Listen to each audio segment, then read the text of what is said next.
Hello, मैं Sanjeev Kumar Viroli, Jamshedpur cooperative law college assistant professor. Online class IPC में आप सबका स्वागत है। सारे छात्रों को इस क्लास में आईपीसी के माध्यम से जो पिछले दिनों क्लास में हम लोगों ने पढ़ी है,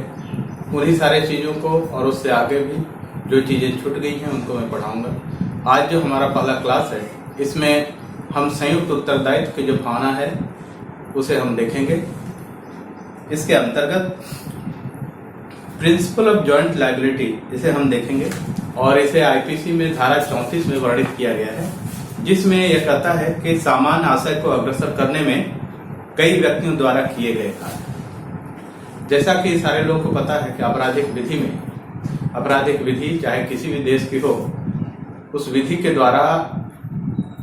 किसी भी देश के जो भी समाज हैं, समाज में अपराध को कम करने का प्रयास किया जाता है। उसी तरह की भावनाओं को लेकर ही भारतीय दंड संहिता में भी जो भी प्रावधान बनाए गए हैं उनको वहां पर लिखा गया है 1860 में, और उन्हीं के अंतर्गत धारा 34 भी आता है। अर्थात धारा 34 यह कहता है, उसकी जो भावना है वह यह है कि कोई भी अपराध जब होता है तो उसकी गंभीरता जितनी कम हो सके राज्य का यह प्रयास रहेगा, और उन्हीं प्रयासों को लेकर ही धारा 34 को यहाँ पर डाला गया है। धारा 34 संयुक्त उत्तरदायित्व की भावना पर लिखी गई है। इसे हम इस तरह से समझें, जिस तरह से कोई एक व्यक्ति किसी भी अपराध को जब करता है और वह आपराधिक कार्य जिसके विरुद्ध वह कर रहा है वह यदि एक व्यक्ति हो, जैसे कि एक व्यक्ति किसी दूसरे व्यक्ति के साथ कोई भी आपराधिक कार्य कर रहा हो, तो स्वाभाविक सी बात है उस व्यक्ति जब वह अकेले रहता है और दूसरा व्यक्ति जो अपराधी भी रहता है अकेले, तो स्वाभाविक सी बात है दोनों के बीच में बराबर का टक्कर हो सकता है। इसके साथ ही यदि अपराधियों की संख्या बढ़ जाती है, बढ़ती जाएगी, तो स्वाभाविक सी बात है आपराधिक भावना या तो अपराध की जो गंभीरता है वह धीरे धीरे बढ़ेगी। जैसे हम इसे इस तरीके से समझे, एक व्यक्ति यदि किसी बैंक में लूट के कार्य को अंजाम देने के लिए जाता है,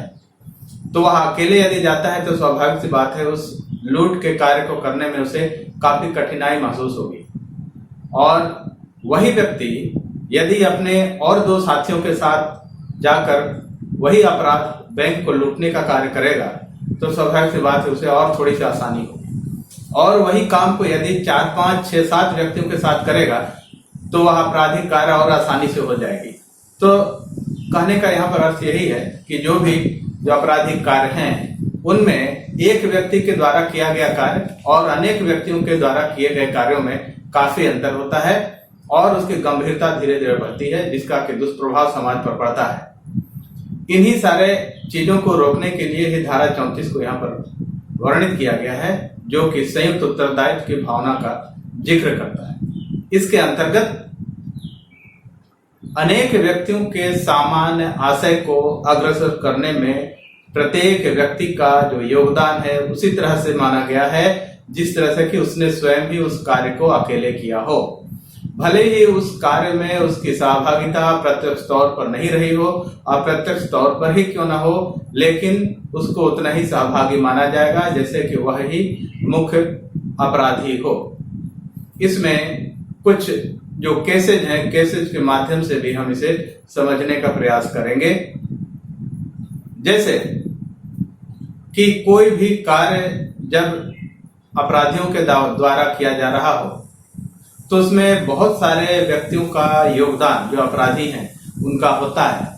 और उसमें कुछ ऐसे भी अपराधी होते हैं जो कि मूक दर्शक बने होते हैं, लेकिन उस कार्य की गंभीरता उससे बढ़ती जाती है। इसे इस तरीके से समझें, जैसे कोई एक व्यक्ति हो, किसी व्यक्ति को डराने धमकाने के लिए वह किसी ऐसे व्यक्ति को ले जाता है जो कि काफी बलशाली हो। जैसे कि हम यदि देखें कोई एक पहलवान व्यक्ति हो, वह किसी भी व्यक्ति को डराने धमकाने के लिए ले जाया जाता है किसी व्यक्ति के द्वारा, और उस पहलवान को उस व्यक्ति ने यह कहा है कि मैं उसे सिर्फ जाके ऐसा कहूंगा, तुम सिर्फ वहां गेट पर खड़े रहना। स्वाभाविक सी बात है, उस अपराधी ने एक ऐसे व्यक्ति को उस अपराध के सहयोग के लिए ले गया है जो पहलवान है, और उसे दूर कहीं गेट पर खड़ा रखता है, और वह अपराध कार्य करने के लिए जब जाता है तो जिस व्यक्ति के खिलाफ वह अपराध करता है उससे यह कहता है कि देख रहे हो, वह जो पहलवान है उसे मैं यदि कहूंगा तो तुम्हारा कचूमर निकाल देगा। स्वाभाविक सी बात है, उस पहलवान को देखकर वह जो एक व्यक्ति है उसमें डर की भावना अधिक होती है। यहाँ पर भले ही उस पहलवान ने उस कार्य में प्रत्यक्ष तौर पर कोई भाग नहीं लिया हो, लेकिन उसकी भी सहभागिता उतनी ही मानी जाएगी। यदि उस व्यक्ति को यह पता हो कि उसे उस कार्य के लिए उस अपराधी ने वहां ले गया था, लेकिन उसे कुछ भी नहीं कहने की बात कही गई थी, वह वहां पर मूक दर्शक भी हो, लेकिन उसकी आपराधिक भावना या दायित्व सामान्य आशय उतना ही माना जाएगा जितना कि उस व्यक्ति ने उस व्यक्ति को डराया था। यहां पर हम इसे देखेंगे, सेक्शन 34 के अंतर्गत जो इसके सामान्य घटक हैं वह निम्नलिखित हैं। 2 या 2 से अधिक व्यक्ति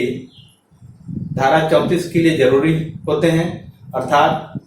सामान्य आशय को अग्रसर करने में एक व्यक्ति का योगदान नहीं है बल्कि अनेक व्यक्तियों का योगदान होता है। 2 या 2 से अधिक व्यक्तियों का योगदान होना जरूरी है, क्योंकि एक व्यक्ति यदि कोई कार्य करता है तो वह सेक्शन 34 के अंतर्गत नहीं आता है, क्योंकि उसका स्वयं का स्वतंत्र एक अपराध कारित किया गया कार्य माना जाएगा। यहाँ पर 2 या 2 से अधिक व्यक्ति होने चाहिए। दूसरा जो घटक है वह यह है, अपराध करने के लिए उनमें सामान्य आशय की भावना। धारा 34 ये कहता है कि अपराध करने में सामान्य आशय की भावना होनी चाहिए, अर्थात कोई भी यदि कार्य किया जाता है तो उस कार्य को करने के लिए उनमें पहले से मीटिंग ऑफ माइंड होनी चाहिए, अर्थात उनके कार्यों की प्रकृति और परिणाम को देखने के उपरांत यह लगना चाहिए कि उन अपराधियों में एक सुनियोजित ढंग से करने की भावना थी, अर्थात उन लोगों ने जो भी कार्य किया है वह एक सोची समझी रणनीति के तहत किया है, अर्थात उनका जो एक आशय है उसको पूरा करने के लिए अपने अपने ढंग से उनका जो भी योगदान रहा है उसको वो पूरा करते हैं। तीसरा है, उक्त कार्य को अग्रसर करने के लिए कार्यों में सबका योगदान। ये जो आवश्यक घटक हैं दूसरे का ही विस्तारित रूप है, जिसमें यह कहा गया है कि उक्त कार्य को अग्रसर करने के लिए किए गए कार्यों में सबका योगदान, अर्थात जो भी अपराधी होंगे उनके द्वारा उस कार्य को किए जाने में सबका योगदान होना जरूरी है।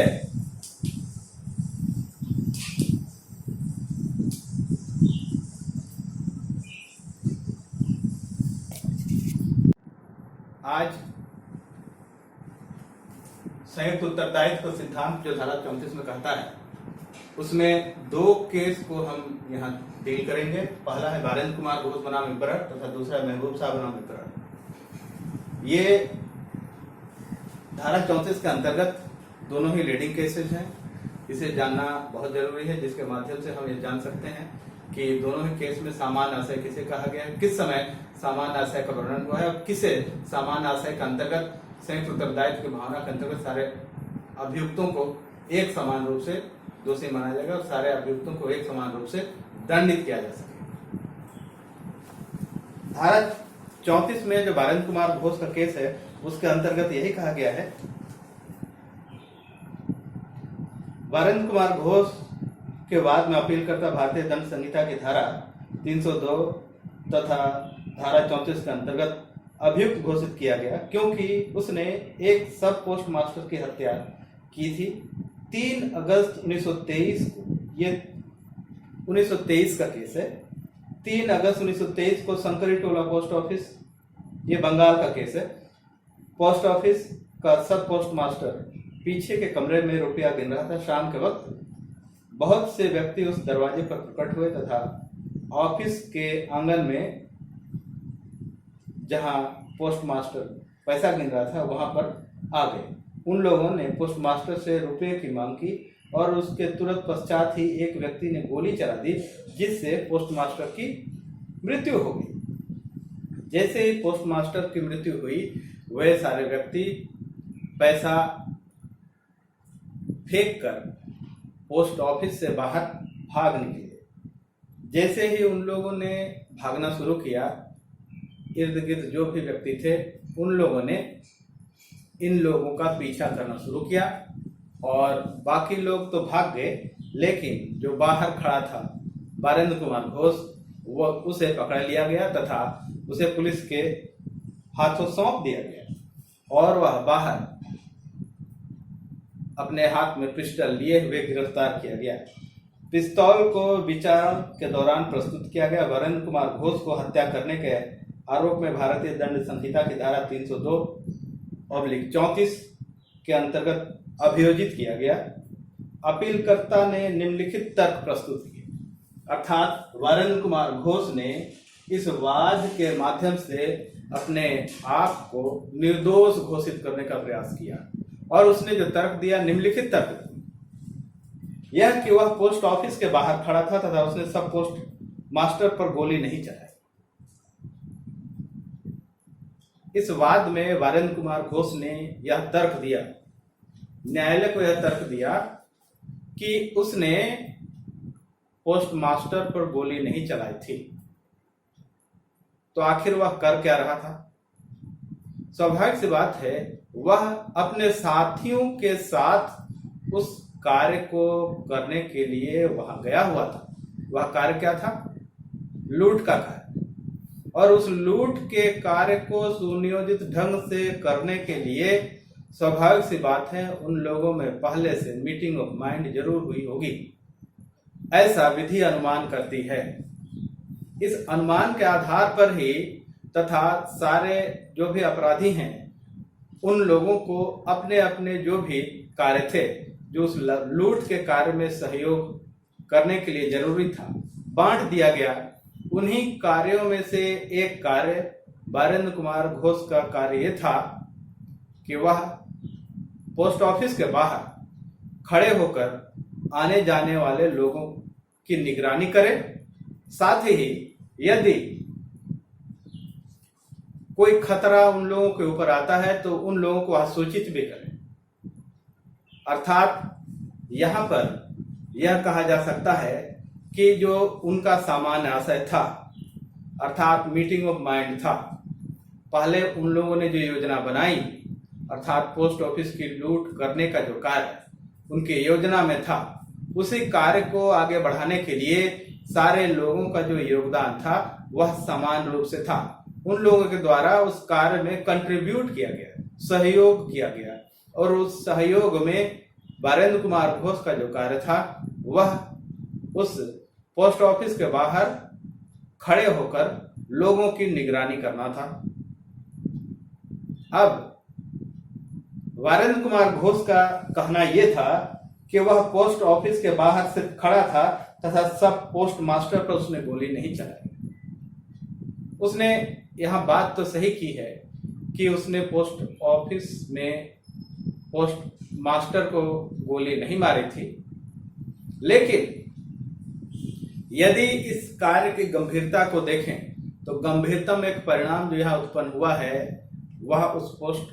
मास्टर की हत्या थी। यद्यपि कि वह सामान्य आशय का हिस्सा नहीं था, लेकिन उस सामान्य आशय को, लूट के कार्य को करने के लिए वह एक जरूरी कार्य जरूर जान पड़ता है।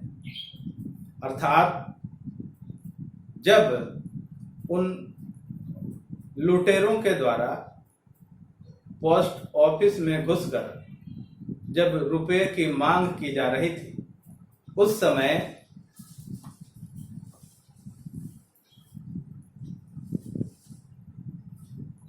जब पोस्ट मास्टर पैसा नहीं दे रहा था, या तो सारे लोगों के बीच जरूर हाथापाई हुई होगी। उस हाथापाई में वह पोस्ट मास्टर जब भारी पड़ने लगा,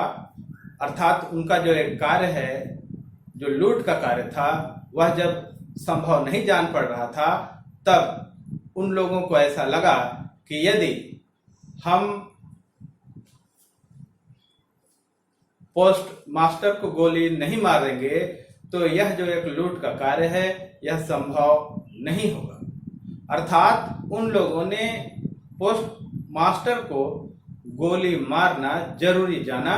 तथा पोस्ट मास्टर को गोली मार दी। अब जब गोली की आवाज हुई तब वे उस धमाके को सुनकर वहां से भाग निकले। यद्यपि कि उनका जो एक कार्य, लूट का कार्य असंभव हुआ, वे लूट का कार्य नहीं कर पाए, लेकिन एक जो उनका कार्य था, लूट का कार्य, उसके लिए जिन जिन कार्यों की आवश्यकता थी उन कार्यों को उन लोगों ने जरूर किया। अर्थात जो बाहर वीरेंद्र कुमार घोष खड़ा था उसको निगरानी का कार्य दिया गया था। अर्थात इस कार्य को करने के लिए बाहर, इस लूट के कार्य को करने के लिए बाहर वीरेंद्र कुमार घोष को डिप्यूट किया गया था। अर्थात इसको इस तरीके से देखें कि संयुक्त उत्तरदायित्व की जो भावना है वह किस कारण से वीरेंद्र कुमार घोष पर भी विस्तारित हुई है। पूरी घटनाक्रम को यदि देखें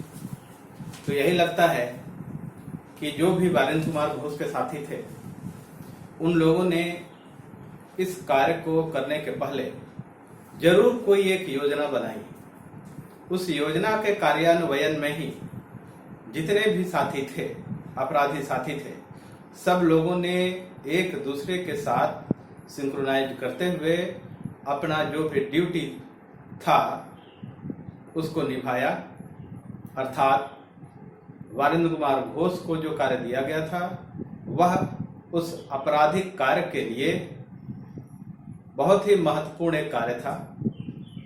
और उसे हम कमतर नहीं आंक सकते, क्योंकि जब भी कोई आपराधिक कार्य किसी भी अपराधियों के द्वारा किया जाता है तब उन सब में एक डर की भावना जरूर रहती है कि उनके आपराधिक कार्य को किसी व्यक्ति, बाहरी व्यक्ति के द्वारा व्यवधानित न कर दिया जाए, रोक न दिया जाए। अर्थात जब भी वह कार्य करेंगे तो उसमें उनको हमेशा डर या भय लगा हुआ रहता है। जब वीरेंद्र कुमार घोष बाहर पेड़ के नीचे खड़े होकर आने जाने वाले लोगों की निगरानी कर रहा था, तब अंदर जो लूट का कार्य करने के लिए उनके साथी गए हुए थे वे निर्भय होकर उस लूट के कार्य को करने लगे थे। अर्थात उस निर्भयता के कार्य में वीरेंद्र कुमार घोष का भी योगदान है। इसे इस तरीके से समझें, ऐसा भी हो सकता है कि वीरेंद्र कुमार घोष यदि उस कार्य को नहीं करता तो हो सकता था कि यह जो एक कार्य इतने आसानी से किए जाने की संभावना थी वह उतने आसानी से नहीं होता। इसी कारण से वीरेंद्र कुमार के कार्य को भी संयुक्त उत्तरदायित्व के अंतर्गत उतना ही दोषी, उतना ही आपराधिक कार्य में सहयोग दिया माना जाएगा जितना कि अन्य लोगों का कार्य था। अर्थात इसके साथ यह भी एक आपराधिक विधि का सिद्धांत है कि कोई भी अपराध जब घटित होता है तो वह कम से कम समाज को क्षति पहुंचाए। उसी भावनाओं के अंतर्गत ही धारा 34 भी संयुक्त उत्तरदायित्व की भावना का प्रदर्शन करता है। इसके अंतर्गत ही यह एक भावना है कि यदि संयुक्त उत्तरदायित्व के अंतर्गत लोगों को यह सूचना मिलता रहे कि वह व्यक्ति भी उतना ही दोषी होता है जो अन्य अपराधियों का किसी न किसी तरीके से सहयोग करता हुआ होता है और उसे भी उसी तरीके से दंडित किया जाएगा जैसे कि उसका मुख्य अपराधी दंडित किया गया होगा। अर्थात वीरेंद्र कुमार घोष के केस में संयुक्त उत्तरदायित्व के अंतर्गत वीरेंद्र कुमार घोष को भी दंडित किया गया, यह समीचीन है। वीरेंद्र कुमार घोष ने दूसरा जो तर्क दिया वह दिया यह कि लूटने के लिए वह दूसरों का साथ देने पर मजबूर किया गया था तथा मृतक को मारने का उसका कोई आशय नहीं था। दूसरा तर्क जो वीरेंद्र कुमार घोष ने यह दिया कि लूटने के कार्य के लिए उसे मजबूर किया गया। अब यहाँ पर सवाल ये उठता है, यदि वीरेंद्र कुमार घोष को लूटने के कार्य के लिए मजबूर किया गया था तो उसे लूट के कार्य में सहयोग देने के लिए, या जब वह सहयोग दे रहा था उस समय भी उसे काफी समय था कि वह उनके साथ नहीं रहता, बीच में ही वह भाग जाता, या तो प्रशासन को खबर कर सकता था, लेकिन उसने वैसा नहीं किया। और यह प्रत्यक्ष तौर पर यह लग रहा है कि जब वह बाहर खड़े होकर निगरानी कर रहा था तो कॉमन इंटेंशन के अंतर्गत, मीटिंग ऑफ माइंड के अंतर्गत उसे जो एक कार्य दिया गया था उसी को वह आगे बढ़ा रहा था। मृतक को मारने का उसका कोई आशय नहीं था। अब यहाँ पर बड़ी बात यह है, कॉमन इंटेंशन के अंतर्गत धारा 34 यही कहता है कि अनेक व्यक्तियों के द्वारा जब किसी सामान्य आशय को अग्रसर करने के लिए जितने भी अपराधी साथी हैं उनके द्वारा कोई भी जो कंट्रीब्यूट किया जाता है, सहयोग किया जाता है, उन्हीं सारे कार्यों को यहाँ पर धारा 34 के अंतर्गत संयुक्त उत्तरदायित्व के सिद्धांत के अंतर्गत रखा गया है। तो जो एक आपराधिक कार्य उन लोगों ने मीटिंग ऑफ माइंड के अंतर्गत जो सेट किया था, उस कार्य को जब उन लोगों के द्वारा आसान जान नहीं पड़ा, तब उस कार्य को आसान बनाने के लिए उन लोगों के पास जो एक उपाय बचता था, वह उपाय था पोस्ट मास्टर की हत्या करना। अर्थात उन्हें यह जरूर लग रहा था कि यदि हम पोस्ट मास्टर की हत्या कर देंगे तो वह जो एक पैसे को लूटने का कार्य है वह और आसान हो जाता। अर्थात यहाँ पर यह कहा जाए कि वह जो लूटने के कार्य को और आसान बनाने के लिए जो उन लोगों ने अपनी ओर से एक सहयोग किया, वह गोली चलाकर किया। अर्थात सामान्य आशय जो लूटने के कार्य के अंतर्गत था, उस लूटने के कार्य को आगे बढ़ाने के लिए जो जरूरी जान पड़ा वह कार्य था गोली के द्वारा पोस्ट मास्टर की हत्या करना।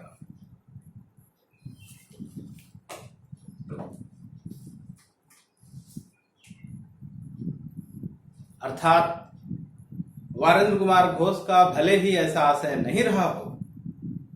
लेकिन उनके साथियों के साथ उन लोगों ने जो एक योजना बनाई थी उसके अंतर्गत वह जरूर रहा होगा। और यदि वह योजना के अंतर्गत नहीं भी रहा हो तो जैसी आवश्यकता पड़ी उसके आधार पर वह कार्य किया जाना जरूरी पड़ा था। इस कारण से वीरेंद्र कुमार घोष को भी संयुक्त उत्तरदायित्व के अंतर्गत दोषी मान लिया गया। तीसरा, यह कि भारतीय दंड संहिता की धारा 34 में जहां बहुत से व्यक्तियों में प्रत्येक ने कोई न कोई आपराधिक कार्य किया है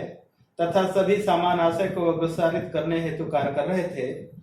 जो कुछ भी किसी ने किया है उसके लिए प्रत्येक उसी प्रकार दंडनीय है जैसे उसने उस कार्य को स्वयं किया हो। धारा 34 संयुक्त दायित्व के सभी मामलों को सम्मिलित करती है। तो धारा 114 तथा 149 149 अर्थहीन और अनावश्यक हो जाएगी। यहाँ पर धारा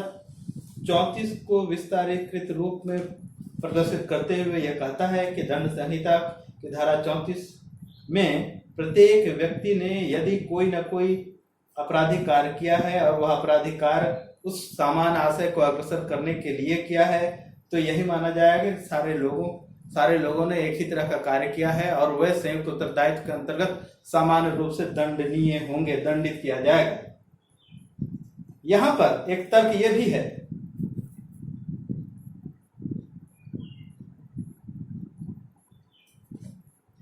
यद्यपि अपीलकर्ता ने कुछ भी नहीं किया, अर्थात जो वीरेंद्र कुमार घोष था उसने कोई कार्य नहीं किया था, लेकिन वह बाहर दरवाजे के पास खड़ा था। यह ध्यान में रखा जाना चाहिए कि अन्य वस्तुओं की तरह अपराध में भी वे भी कार्य करते हैं जो मात्र खड़े रहते हैं तथा प्रतीक्षा में खड़े रहते हैं। दूसरा, धारा 34 अनेक व्यक्तियों द्वारा अलग अलग किए गए कार्यों एक जैसे या भिन्न से संबंधित है। यदि सभी कार्य समान आशय को अग्रसर करने हेतु किया गया है तो प्रत्येक व्यक्ति सभी कार्यों के परिणाम के लिए उत्तरदायी है, जैसे स्वयं उसने ही वह कार्य किया है, क्योंकि धारा के बाद वाले भाग में प्रयुक्त वह कार्य शब्द आपराधिक कृत्य द्वारा किए गए संपूर्ण कार्रवाई में सम्मिलित करता है। यहाँ पर जो प्रिवी काउंसिल के द्वारा जो तर्क दिया गया वीरेंद्र कुमार घोष को दोषी मानते हुए ये कि धारा 34 अनेक व्यक्तियों द्वारा अलग अलग किए गए कार्यों के बारे में वर्णन करता है। धारा 34 के अंतर्गत जो संयुक्त उत्तरदायित्व सिद्धांत की बात करता है उसके अंतर्गत यही बात कही गई है कि धारा 34 अनेक व्यक्तियों द्वारा प्रत्येक व्यक्ति के द्वारा अलग अलग किए गए कार्य एक जैसे या भिन्न से संबंधित है। यदि सभी कार्य समान आशय को अग्रसारित करने हेतु किया गया है तो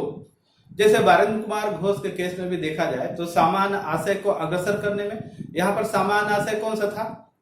समान आशय यहाँ पर पोस्ट ऑफिस में लूट के कार्य को करना था, जिसके लिए वे वहां पर जमा हुए थे, जिसके लिए वे मीटिंग ऑफ माइंड किए थे, अर्थात उन लोगों ने एक योजना बनाई थी। अर्थात उस केस के लिए समान आशय को अग्रसारित करने हेतु किया गया कार्य, समान आशय लूट के कार्य, पोस्ट ऑफिस में लूट का कार्य करना हेतु किया गया कार्य, तो प्रत्येक व्यक्ति सभी कार्य के परिणाम के लिए उत्तरदायी होगा। अर्थात वीरेंद्र कुमार घोष तथा स्वयं वीरेंद्र कुमार घोष भी उस कार्य के लिए उत्तरदायी हैं, जैसे कि उस व्यक्ति ने स्वयं ही गोली मारी थी, भले उस व्यक्ति ने गोली नहीं चलाई थी, क्योंकि धारा के बाद वाले भाग में प्रयुक्त वह कार्य शब्द आपराधिक कृत्य द्वारा किए गए संपूर्ण कार्रवाई को सम्मिलित करता है। तीसरा तर्क जो यहाँ पर प्रिवी काउंसिल के द्वारा दिया गया है, आपराधिक कृत्य का अर्थ है आपराधिक आचरण की एकता जिसकी परिणति किसी चीज में होती है जिसके लिए एक व्यक्ति दंडनीय होगा जैसे उसने ही वह कार्य किया हो। आपराधिक कृत्य का अर्थ आपराधिक आचरण की एकता जिसकी परिणति किसी चीज में होती है, अर्थात उन लोगों के द्वारा जो आपराधिक कार्य किया गया था वह एक सोची समझी रणनीति के तहत किया गया था। आपराधिक आचरण की एकता वहां पर दिखती है जिसका परिणाम किसी चीज में होती है जिसके लिए एक व्यक्ति दंडनीय होगा जैसे उसने ही उस कार्य को किया है, अर्थात प्रत्येक व्यक्ति उसके लिए दंडनीय उसी तरीके से होगा जैसे कि उसने वह कार्य स्वयं ही किया है। अपीलकर्ता के तीसरे तर्क के लिए प्रिवी काउंसिल ने यह कहा, जवाब में यह कहा कि अपराधी के व्यक्तिगत कार्य पर ध्यान केंद्रित करता है अथवा हत्या करने का आशय और फलस्वरूप मृत्यु इसके लिए पर्याप्त नहीं है।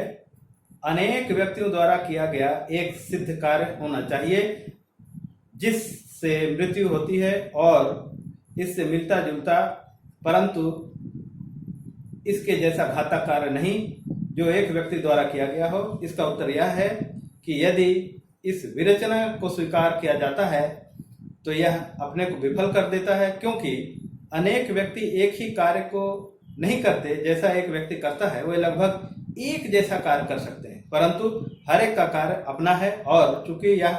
उसका कार्य है तथा उससे संबंधित है, यह दूसरे का कार्य नहीं है या वैसा नहीं है जैसा दूसरे कार्य, अतः इस रूप में विरचित धारा 34 में कोई तत्व नहीं है और यह अनुपयोगी है। इसके अतिरिक्त यह भी स्पष्ट किया गया है कि यदि का और खा और गा के गले में फंदा डालकर उसके विपरीत सिरों को तब तक खींचते हैं जब तक उसकी मृत्यु नहीं हो जाती, ऐसी अवस्था को स्पष्ट करने के लिए धारा 34 में संयुक्त उत्तरदायित्व के सिद्धांत को सम्मिलित किया गया है। यदि प्रत्येक को मात्र उसके कार्य के लिए दोषी ठहराया जाए जैसा उसने उसे स्पष्ट किया है तो का तथा खा दोनों ही यह कह सकते हैं कि वे मृत्यु के लिए दोषी नहीं है। उस स्थिति में उन्हें अधिक से अधिक हत्या के प्रयास के लिए दोषी माना जा सकता है, परंतु हत्या के लिए नहीं, क्योंकि एक की गैर मौजूदगी में दूसरा सफल नहीं हुआ होता है। यहां पर जो एक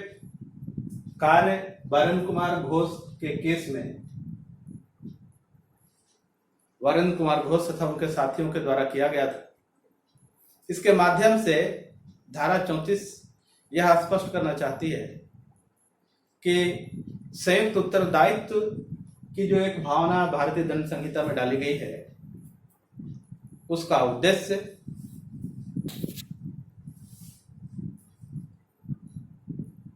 अपराध की गंभीरता को कम करने के संदर्भ में है और इसका निर्धारण अपराध के सामान्य आशय को स्थिति परिस्थितियों के आधार पर देखते हुए किया जा सकता है कि कौन सा कार्य सामान्य आशय के अंतर्गत आता है।